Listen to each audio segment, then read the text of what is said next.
Ketika jadi kiai itu gini, saya ada beberapa guru SD datang ke saya. Ini agak-agak masalah besar. Gus, boleh enggak buka ujian nasional yang masih disegel? Semua guru bilang enggak boleh, itu kriminal kan.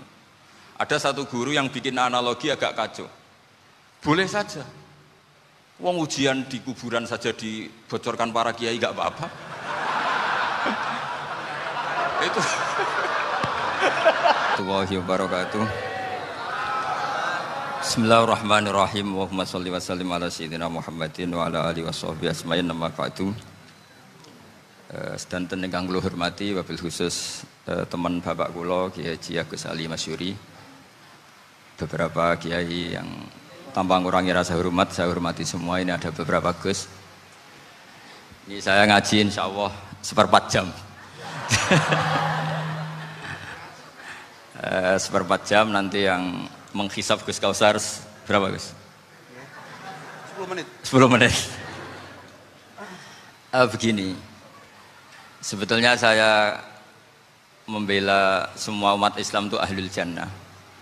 Karena saya ini ibarat marketing. Kalau orang Kristiani itu kan setiap orang mati sudah tenang bersama Bapak di surga. Jadi kampanye itu menarik sekali.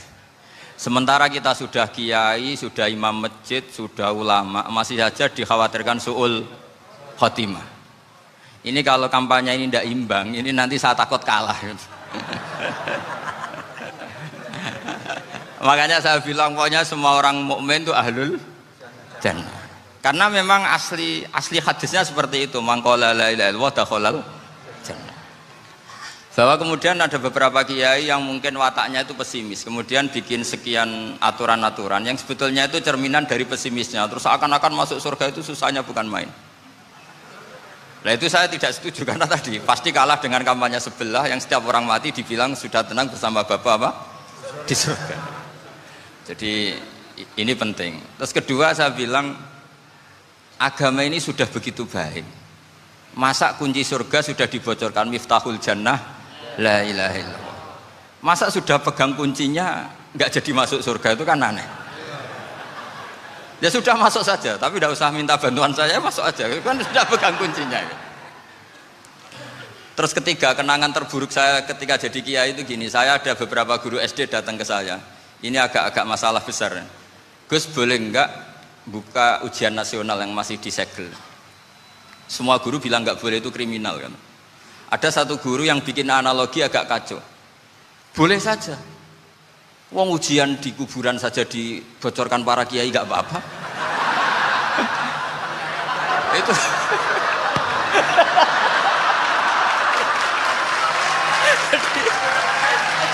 Tapi ini kriminal ya.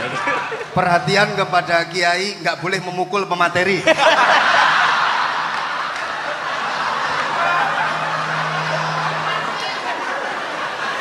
Jadi tentu itu analogi yang salah kan.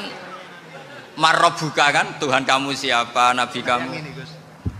Tuhan kamu siapa, nabi kamu siapa, imam kamu siapa. Ini kan sudah dibocorkan oleh para kiai.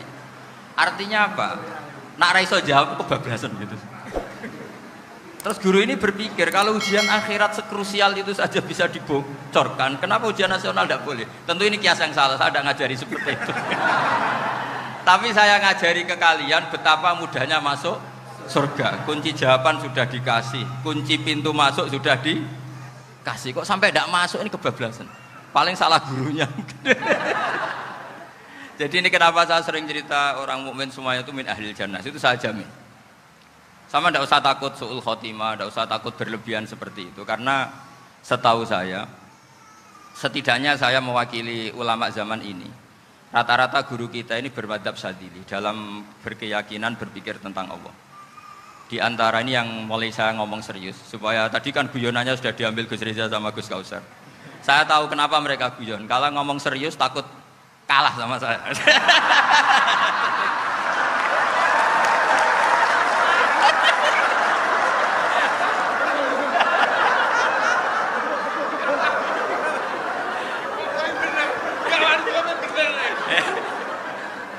Karena saya ini sudah terkenal pemikir serius, jadi artinya itu satu kepintaran mengalihkan, ya, oh ya, sudah itu satu kecerdasan.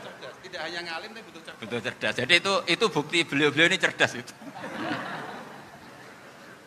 Saya berpikir begini, ini madhab Syadzili. Kita semua tentu Syadzili karena kita semua ngaji kitab hikam.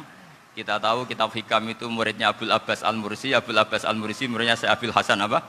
Asy-Syadzili.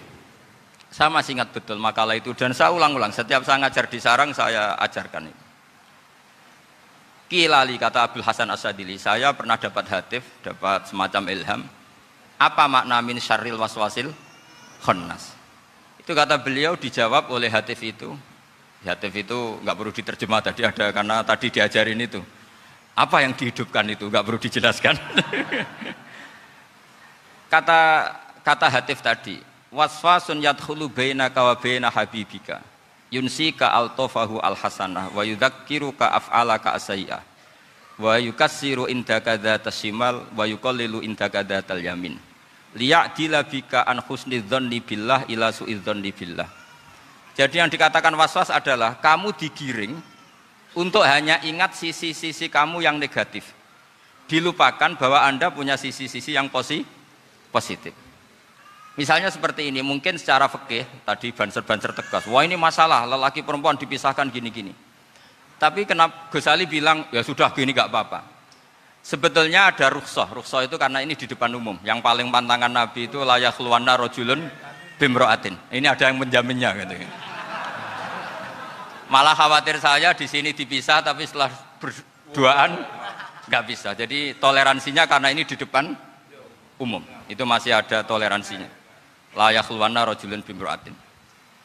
Begitu juga ketika kita dosa, misalnya kita dosa. Orang Islam setiap dosa itu pasti ingat salahnya, kemudian istighfar. Dan ketika satu kebaikan dibandingkan keburukan, itu kata semua ulama, karena sayyi'ah itu bernilai 1, kebaikan bernilai apa? 10. Itu masih surplus berapa? 9. Jadi itu cara berpikir Abul Hasan Asy-Syadzili. Kenapa kamu harus berpikir positif tentang Tuhan? Sekali berpikir tentang negatif, itu bahaya betul. Misalnya begini, kamu berpikir tak rewangi jadi kiai, sujud, rukuk, ternyata aku tetap mlebu neraka. Gunane apa? Itu menurut saya kan nggak punya akal. Sujud itu satu kelaziman menghamba kepada Allah. Normalnya seorang hamba itu ya sujud. Kemudian gara-gara kamu ingin masuk surga, terus logika kamu dibalik. Gunanya apa saya sujud? Ternyata saya masuk neraka. Itu pertanyaan yang benar-benar bodoh dan itu menjadikan Allah benci. Logikanya dibalik begini. Ini saya ngomong serius karena ini bentuk kemenangan saya ini bentuk kemenangan saya. Saya berkali-kali ngomong di kota pelajar di Jogja karena banyak pengujinya juga. Bukan sekedar pendamping tapi penguji. Banyak yang profesor, bukan sekedar dokter, banyak yang profesor. Jadi biar ini dok. Begini. Saya pernah ditanya sama seorang dosen, Gus, saya ini ngaji hadis banyak, tapi ada yang saya tidak paham, yaitu mangqala la ilaha illallah dakhalal jannah, ada kalimat wa in zana wa in saraka. Meskipun pernah zina, pernah maling. Ini kan seakan-akan mentoleransi perzinaan dan pemalingan. Terus saya bilang, oh makna hadis itu seperti ini. Jadi kebenaran absolut, kebenaran yang mutlak itu tidak akan terganggu oleh status perilaku seseorang. Saya berkali-kali memberi contoh. Orang yang ditangkap KPK akan bilang 1 + 1 2. KPK-nya juga bilang 2. Rivalitas dalam politik, Pak Prabowo ya bilang 2, Pak Jokowi juga bilang 2. Orang yang zaniyah, yang lonte pun akan bilang 2. Muftinya juga bilang 2. Ketua MUI-nya juga bilang 2. Artinya gini, kebenaran yang absolut adalah kebenaran yang siapapun akan meyakini seperti itu. Seperti 1 + 1 2. Kamu punya musuh bilang 2. Kalau ibu-ibu ini punya maru ya marunya bilang 2 tadi tambah mama. Enggak tahu saya terjemahnya apa tadi. Nah, kebenaran yang absolut itu kebenaran yang siapapun pasti mengakui. Dan uniknya begini, saya pernah ngaji acara himmah, acara pondok sarang di Demak. Kalau kamu bilang 1 + 1 menjadi 2, untuk mengatakan 2 itu kamu butuh hadiah enggak? Mereka semua jawab enggak. Kita semua enjoy saja mengatakan tembok itu putih. Kenapa? Karena memang putih. Kita mengatakan 1 + 1 2 karena memang kita tanpa presentasi dapat hadiah, dapat penghormatan. Kenapa untuk mengatakan Allah itu Tuhan kita butuh surga? Memangnya kalau tidak ada surga Allah tidak jadi Tuhan? Ini problem orang soleh-soleh yang terlalu pesimis. Makanya nanti orang-orang soleh itu masuk surganya berat. Tapi kalau orang alim lebih gampang kira-kira seperti itu. Iya, karena kan imannya lebih bagus. Dalam hadis qudsi, Allah ini yang dibuli orang-orang soleh. Laulam akhluk jannatan wala naron alam akun ahlan an uto'a, dalam hadis qudsi itu. Kalau saja saya tidak menciptakan surga dan neraka, apa saya tidak jadi Tuhan yang perlu ditaati? Apa kalau kamu tidak saya kasih uang 1 juta terus bilang 1 tambah 1 11? Enggak kan? Tetap bilang berapa? 2. Kalau kebenaran absolut yang 1 tambah 1 kamu bilang 2 meskipun tanpa mendapat hadiah. Kenapa untuk bilang Allah Tuhan kamu butuh hadiah surga? Itu kan serah ikhlas belas. Makanya saya terus mengajarkan ikhlas. Ikhlas itu bisa dilatih dengan akal, dengan pikiran, bil ilmi lah. Harus dilatih. Nah di sini ini momen atau makna yang mestinya harus difahami wa inzana, bahwa kalimat ini sah meskipun dilafatkan seorang yang pernah zina. Sama seperti 1 tambah 1 2 sah, diucapkan siapa saja sah. Dan siapapun akan mengucapkan itu secara ikhlas. Ini penting saya utarakan. Sehingga setelah ada firqah-firqah takfiri yang mengatakan orang megang keris itu syirik, ke kuburan syirik, ini syirik. Itu salah besar. Salahnya adalah tadi kalimat-kalimat atau kebenaran-kebenaran absolut ini sudah jadi sibghatullah man ahsanu minallahi sibghah. Kalimat ini begitu absolut di hatinya orang mukmin. Sehingga ketika terganggu oleh hal-hal yang adat istiadat kayak pegang keris, kayak apa, ini tidak mengganggu. Tetap kualitas iman ini di atas keyakinan adat membawa apa keris. Kalau orang membawa keris menjadi syirik karena percaya sama makhluk. Orang misalnya kejawen kalau nggak bawa keris nggak nyaman. Orang kota itu kalau nggak bawa ATM juga nggak nyaman. Itu tidak dihukumi syirik. Kamu pergi lupa bawa HP nyaman enggak? Enggak, kenapa enggak dihukumi syirik?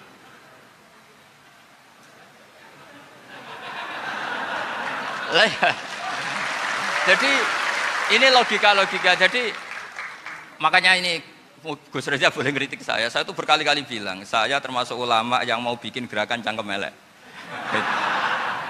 Karena nanti kalau saya nisbatkan ke Rasulullah itu tidak pantas, karena Nabi ahsanan nasi khalqau wa khuluqa. Tapi saya siap jadi bempernya Rasulullah Shallallahu Alaihi Wasallam.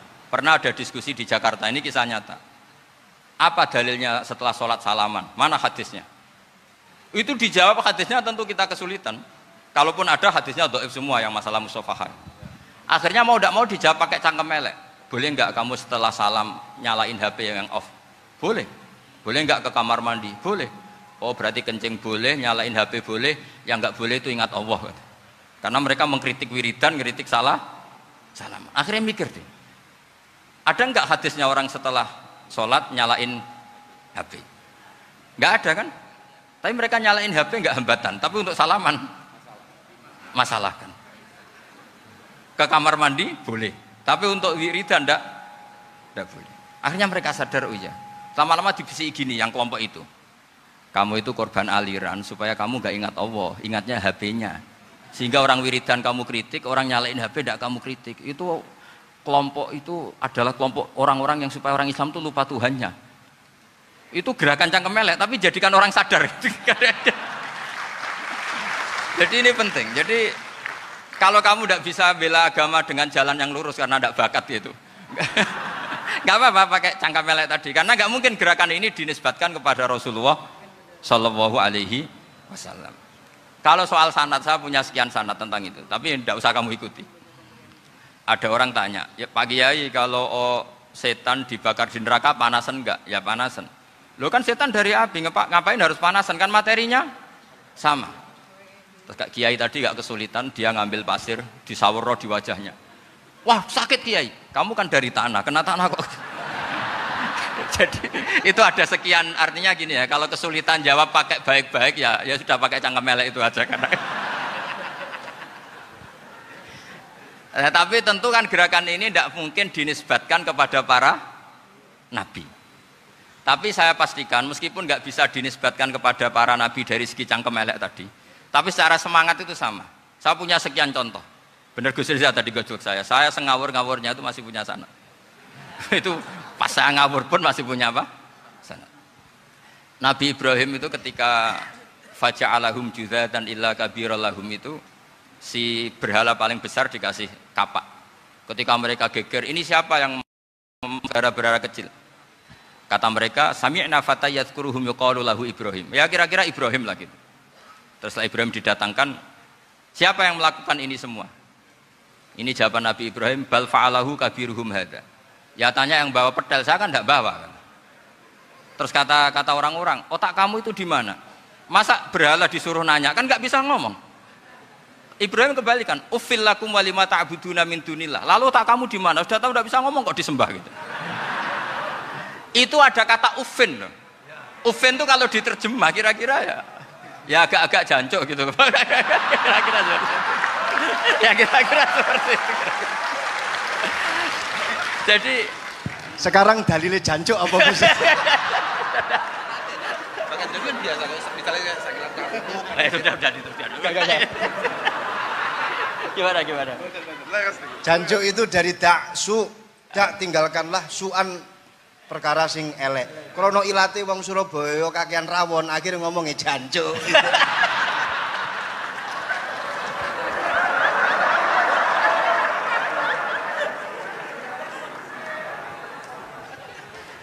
Jadi mulai dulu melawan kebatilan itu harus pakai logika yang vulgar. Karena memang nggak mungkin dengan bahasa-bahasa priayi itu nggak mungkin. Dan ini penting saya utarakan. Nah, kalau nanti nggak mungkin dinisbatkan kepada Rasul karena Nabi adalah ahsanan nasi khalqa wa khuluqa, kita yang ngambil alih saja. Gus Reza, saya, Gus Kaustan ini cara cangkem elek kan pantas. Luas. Selain bakat ya sudah natural. Karena memang itu cara kita menjelaskan kebenaran. Saya ulang lagi, itu cara kita menjelaskan apa? Kebenaran. Mau tidak mau. Saya pernah ditanya sama seseorang, Gus, beberapa nabi itu kan poligami. Poligami itu bukti hipersek. Karena yang tanya itu orang nasionalis yang nggak pati senang Islam. Terus tak balik tanya, perempuan itu makhluk lemah enggak? Ya lemah. Kalau nolong lama satu itu gimana? Ya baik. Kenapa nolong dua jadi tidak baik? Harusnya kalau nolong tiga tidak baik. Tapi saya tidak dukung poligami. Nah, ini cerita saya. Setidaknya mereka jadi ingat. Saya itu pernah ditanya agak-agak orang ateis. Dia benci Islam tapi neliti Islam. Pertanyaan kedua, kenapa dalam perang itu seakan-akan Nabi itu perampok? Hartanya orang kafir disita kemudian menjadi ghanimah. Itu kan kayak ngerampok. Terus saya tanya gini, kalau ada penjahat ke rumah kamu, kemudian pakai senjata api, setelah kamu ringkus, itu senjata api kamu kembalikan apa kamu sita? Oh ya saya sita, kalau tak kembalikan dipakai ngerampok lagi. Ya sama seperti itu, kalau kekuatan mereka dikembalikan, akan dipakai kekuatan mereka lagi. Jadi, ya lagi-lagi ini kemenangan orang serius. Karena nanti guyonnya sudah dintekno sama Gus Safa sama Gus Riza. Nah, kenapa saya ngajar begitu rileks, begitu santai? Karena pikiran saya sederhana. Fa innal uqula muttarratun ila qabilil haq. Akal sehat pasti dipaksa menerima apa? Kebenaran. Sehingga kebenaran itu tidak usah kamu ngomongkan secara serius, tidak perlu. Kebenaran itu mudah diterima. Saya itu pernah ngaji berkali-kali di Jogja di mana-mana sampai ada buku seorang dokter nulis tesisnya itu bangga lagi menjadi muslim setelah ngaji saya itu. Karena saya menerangkan itu ringan. Orang Islam itu harus mencintai Allah. Ciri utama cinta itu tidak tegang, rileks. Saya bilang begini, kalau kamu pernah 1 tahun digratisi orang rumah, makanan, kamu kira-kira itu mudah nggak mencintai orang yang berjasa sama kamu minjemin rumah dan kasih makan gratis? Mudah kan? Apalagi kita ini mudah mencintai orang yang minjemin mobil 1 tahun, ngasih rumah 1 tahun, apalagi selamanya. Kenapa kita tidak mudah mencintai Allah yang memberi kita bumi, air, oksigen, semuanya kita dikasih Allah. Akhirnya mereka mikir, wong mencintai seseorang yang ngasih dalam durasi 1 tahun saja mudah, apalagi mencintai Allah yang ngasih kita tanpa batas. Itu disebut walladzina amanu asyaddu hubbal lillah. Orang mukmin itu mudah sekali mencintai Allah. Caranya dilatih tadi. Kita mudah mencintai orang yang berjasa sama kita. Kenapa tidak mudah mencintai Allah yang tentu jasanya lebih besar? Nah, karena akhir-akhir ini banyak orang yang terlalu nazir, terlalu kata Nabi kan basyiru walatu nafiru yasiru walatu asiru. Sehingga saya bikin gerakan. Pokoknya semua orang mukmin pasti masuk surga. Nanti soal ada kesalahan-kesalahan kecil yang menjadikan orang su'ul khotimah itu sifatnya kehati-hatian. Jangan menjadi hukum. Hati-hati itu tidak menjadi hukum. Kalau kamu nyupir hati-hati itu bukan berarti pasti kecelakaan, enggak. Hati-hati itu ya hati-hati saja, tidak menjadi hukum. Ini penting saya utarakan karena kubu sebelah kampanyenya sudah tadi, setiap mati mesti tenang bersama Bapak di surga. Sementara kita mau kampanye, kamu sholat tidak mesti diterima, haji tidak mesti diterima, jadi kiai tidak mesti masuk surga. Coba kalau kita kampanye gitu terus, yang mau jadi muslim itu siapa? Jadi ini sudah tak perhitungkan matang-matang, saya milih macam seperti itu.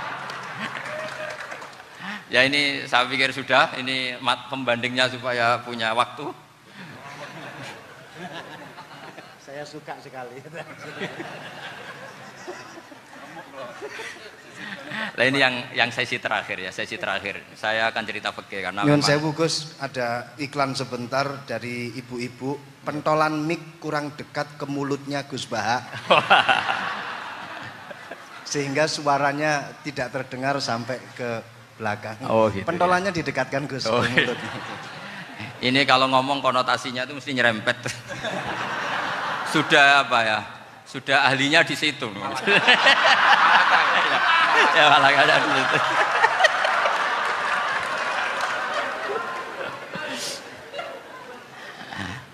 Dalam sesi terakhir saya cerita pentingnya pembanding. Imam Rafi'i itu yang ngarang kitab Muharrar. Kitab Muharrar ini adalah ringkasan dari kitab Al-Wasit. Al-Wasit itu karangannya Imam Ghazali. Al-Wasit sendiri ini khas ngaji NU, karena NU maknanya Nahdlatul Ulama, gerakan para ulama. Jadi kalau nggak ngerti alim-alim seperti itu ya ada NU. Sebenarnya sampai itu pasnya Nahdlatul Ummah, gerakan umat. Tapi kan sudah jadi partai politik Nahdlatul Ummah. Karena yang katakan NU itu Nahdlatul Ulama, gerakannya para ulama. Imam Rafi'i itu berpendapat sujud itu cukup pakai baduk, pakai jidat. Itu dalam kitab Muharrar. Wal asoh anna sujud yasihu mau cukup biwat iljabah. Ketika Imam Nawawi mentasih kitab Muharrar namanya Minhajut Thalibin, itu mengkritik Imam Rafi'i. Kata beliau, sujud itu untuk sah harus melibatkan 7 anggota. Karena berdasar hadis umirtu an asjuda ala sabati a'zumin, yaitu al-jabhah wal yaden warukbaten wal kodamen, yaitu jabhah 2 tangan, 2 lutut dan 2 kodamen. Akhirnya saya ngecek di kitab asli, Imam Rafi'i termasuk Ashabut Tarjih dan Imam Nawawi. 2 orang ini khilaf. Kan nggak mungkin kita sebagai musahihnya, karena yang khilaf ini 2 ulama besar, satu Imam Rafi'i, satu Imam siapa? Nawawi. Kita tidak bisa hanya ngikuti Fathul Mu'in yang mengatakan idzakhtalafan Nawawi war Rafi'u kudiman Nawawi, tidak bisa, karena Imam Nawawi ini sering nginduk sama kitabnya Imam Rafi'i karena senior Imam Rafi'i. Setelah saya cek di kitab kitab asli Mamba ya, satu sumbernya semua mazhab apa? Syafi'i. Ternyata Imam Syafi'i nak ngedikan hanya begini. Wa uhibbu, saya suka setiap orang Islam sujud itu melibatkan 7 anggota karena itu aman, pasti sah. Tapi wayah tamilu, kata beliau, tapi mungkin saja sujud hanya watul jabah itu sah. Kenapa kata Imam Syafi'i? Liqaulihi sallallahu alaihi wasallam atau li du'aihi apa sallallahu alaihi wasallam fi sujud sajadalaka wajhi wa sam'i wa basari. Nabi ketika sujud itu hanya berdoa, ya Allah sujud kepada engkau wajhi wa sam'i wa basari. Nabi tidak menyebut wayadi wa rukbati wa qadam. Sehingga saya berkali-kali bener kata Gus, saya ini pembela umat sing sujude 7 anggota ya tak lem pantes dadi Rais Suriah. Itu. Yang sujudnya batuk tok ya tetap sah ngikuti madhabnya Imam Rafi'i, meskipun itu tidak saya anjurkan, tentu tidak saya anjurkan. Alasannya Imam Syafi'i tadi, Rasulullah pernah berdoa dengan kata-kata sajadalaka wajhi, bukan diteruskan wayadi warubati wakoda.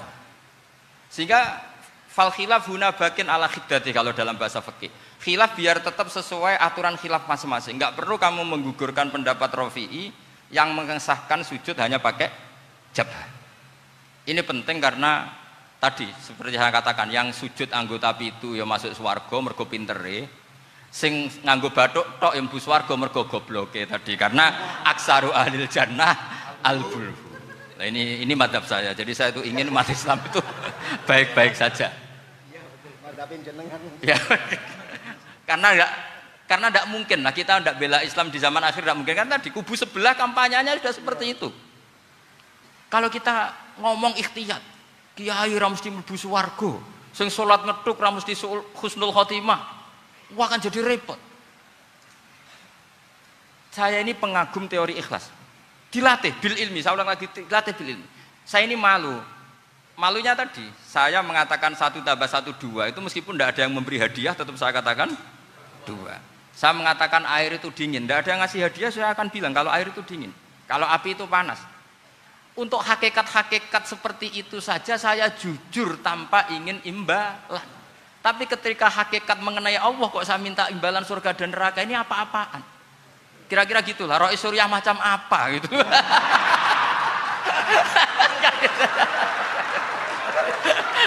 Ya, saya kira demikian. Assalamualaikum warahmatullahi wabarakatuh. Waalaikumsalam warahmatullahi wabarakatuh. Alhamdulillah. Baru kali ini ada seminar yang dikritik terus sama pemateri itu pendampingnya. Mestinya pembandingnya. Tapi luar biasa para milenial semuanya, Masya Allah, terlihat wajah-wajah surga di majelis ini. Walaupun toh yang hadir tidak semuanya milenial, ada post milenial juga di sini. Ada yang Gus dan juga ada yang Kiai. Kalau Gus biasanya kan masih bisa tolah-toleh, kalau Kiai harus fokus. Tapi yang paling fleksibel di PWNU Jawa Timur, yang paling enak itu adalah beliau, Kiai Haji Agus Ali Mazhuri.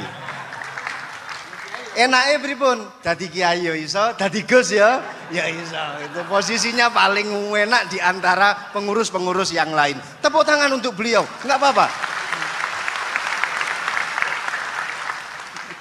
Langsung saya buka pertanyaan. Yang ditanya 2 orang, jangan pendampingnya. Yang ditanya 2 orang.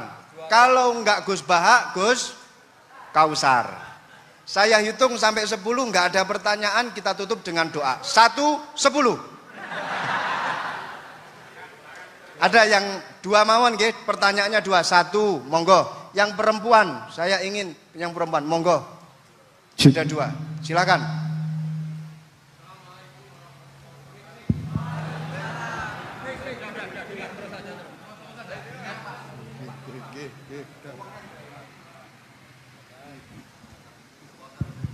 Bismillahirrahmanirrahim.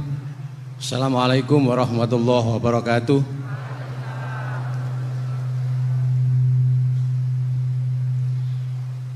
Yang saya ingin tanyakan kepada Gus Baha, saya itu sering ngaji lewat YouTube panjenengan Gus.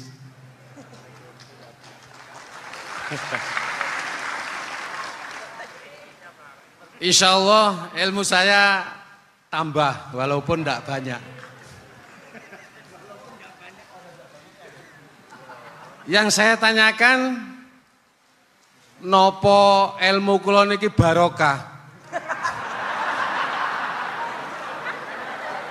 Yang pertama, karena saya ngaji lewat YouTube panjenengan, saya tidak izin. Untuk itu hari ini saya izin panjenengan, mudah-mudahan ilmu ingkang saya dapat dari panjenengan niku saged barokah niku Gus.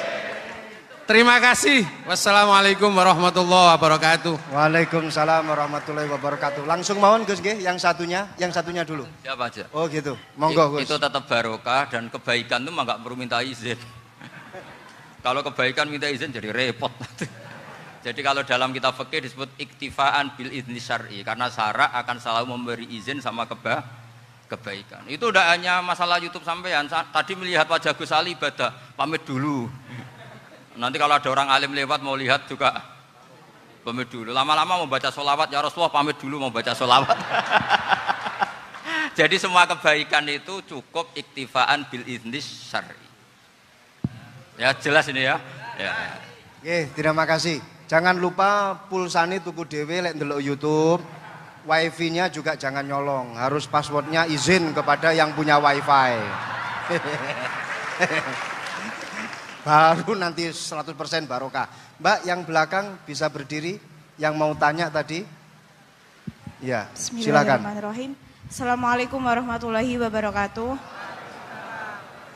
Mohon izin Yai Gus, saya di sini mau tanya, Selain sebagai pelajar santri, saya juga sebagai seorang mahasiswi di salah satu universitas di Surabaya.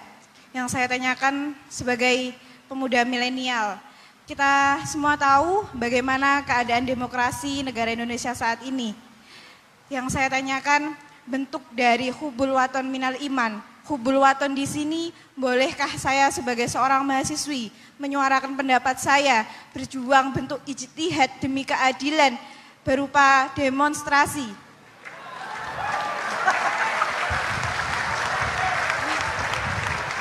Ngapunten. Yang saya tanyakan di sini, bagaimana menurut Gus, apakah saya melakukan demonstrasi ini sudah baik atau sangat baik atau mungkin perlu dikaji kembali? Terima kasih. Wassalamualaikum warahmatullahi wabarakatuh. Hubungan antara demonstrasi dan hubbul wadon minal iman. Hah? Oh ya, hubbul waton minal iman. Monggo Gus.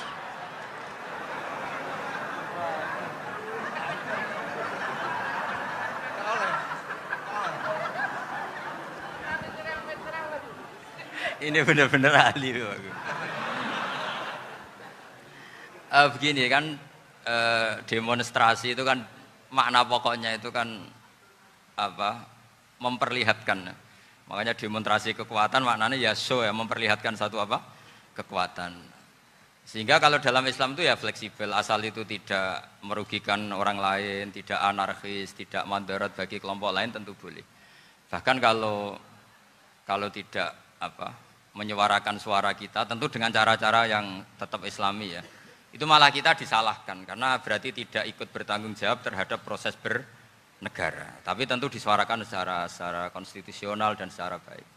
Kemarin pas demo di Jogja yang rame itu masalah rancangan KUHP itu, rektor UI juga ketemu saya, pamit Gus mau demo ya tapi yang baik dan sopan karena begini ya, di Quran itu ada ayat walau la daf'uhinna safa'atuhum bi ba'dil fasadatil ard. Jadi kekuatan manapun itu harus dikontrol. Tentu kontrol itu macam-macam. Tapi tentu saya ulang lagi, jangan anarkis, jangan melakukan sesuatu yang kontraproduktif. Jadi menurut saya pernah ditanya, Gus kalau pemerintah itu didukung 90% rakyatnya bagus enggak? Ya bagus, berarti presidennya hebat, didukung mayoritas rakyat. Kalau hanya 55 ya bagus. Presidennya biar tahu, biar hati-hati karena dipilih separuh lebih sedikit gitu. Lah kok bagus semua? Ya emang harapan kita sama Allah semuanya baik semua kata saya gitu. Jadi susahnya apa sih kita melihat sesuatu itu, asal agama ini kan gampang, asal tidak maksiat itu baik. Asal gak maksiat itu baik. Makhuyira Rasulullah bina amroini lakhtaro aisarohuma malam yakun isman. Jadi demo itu bukan, nah kalau demo yang diharamkan sebagian fatwanya ulama tentu yang maknanya yang anarkis. Kalau yang dihalalkan tentu maknanya yang tertib. Itu biasa dalam hukum fikih. Rasulullah ngendikan A, mahmalnya seperti ini. Rasulullah ngendikan B, mahmalnya seperti ini. Karena kadang ngendikanin Nabi cara zahir itu berlawanan. Misalnya Nabi ditanya, amal paling baik apa ya Rasulullah? Nyaur utang gitu. Karena biasa yang ngemplang mungkin yang tanya itu tukang. Tapi kadang Nabi jawab birrul walidain. Kadang jawab as-sholat li awwali waktiha. Karena penanyanya ini beda. Nggak tahu sholat. Gimana? Cintakon nggak tahu sholat. Ya, cintakon nggak tahu sholat kata beliau. Kan gitu. Jadi ini penting saya utarakan karena zaman Nabi itu ya biasa Nabi misalnya ngendikan sesuatu itu. Terus ada juga sahabat yang memperlihatkan pendapatnya. Tapi tidak niat bantah. Masyhur itu dalam tarikh. Saya beri contoh yang masyhur itu. Nabi pernah sholat duhur itu 2 rakaat. Sebagian riwayat mengatakan asar, tapi yang lebih kuat itu duhur. Setelah 2 rakaat Nabi sholat, itu akabirus sahabat papan atas itu tidak ada yang ngendikan karena mereka sopan semua, tahu etikal. Setelah Nabi pulang sudah dekat pintu, ada sahabat yang berdiri. Ya Rasulullah, aku siroti sholatu amnasita. Ini sholat model kosor, apa engkau lupa? Tapi sahabat yang nggak tanya, ini niatnya malah lebih agak-agak buruk.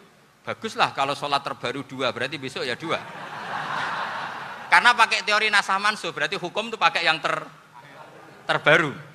Jadi gayanya tidak tanya, tapi lebih sama mungkin yang setuju undang-undang tadi ya tentang rumah tangga, kalau istri nggak mau dikumpuli tetap dipaksa, nanti suaminya bisa dilaporkan ke pengadilan gitu. Saya pasti mikir saya bukan masalah pengadilannya, pasti istrinya cantik. Kalau jelek kan nggak mungkin dipaksa. Ini ketularan. Jadi saya cara berpikir tuh.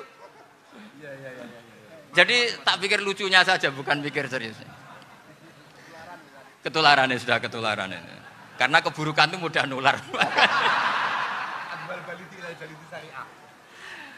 Akhirnya Nabi kembali lagi, enggak, kullu dzalika lam yakun, semua itu enggak terjadi. Tapi Nabi sebagai orang yang sangat, ya sebenarnya enggak boleh dibahasakan sangat demokratis, sangat bijak. Nabi kembali lagi ke mimbar terus tanya, ahakun maqalahu dzulyaten, apa betul yang dikatakan dzulyaten tadi? Kata sahabat semua, betul ya Rasulullah, tadi engkau sholat hanya 2 rakaat. Nabi kemudian takbir lagi, meneruskan 2 rakaat terus salam. Artinya kalau demonstrasi itu dengan makna mengutarakan pendapat dengan cara yang dijamin konstitusi, ya itu kan normal-normal saja, nggak ada masalah. Saya pernah derekno bapak, itu ada pertanyaan yang benar-benar mengusik saya. Ada orang miskin datang ke bapak, Pak Yai, dadi wong melarat itu ra enak. Sajane ya wis suwe dadi wong melarat ra enak. Itu pas Ramadan. Kenapa kata bapak? Bapak saya itu teman akrabnya Gus Ali, itu senengannya ya guyon, mau meninggal aja masih guyon. Bapak itu guyon terus.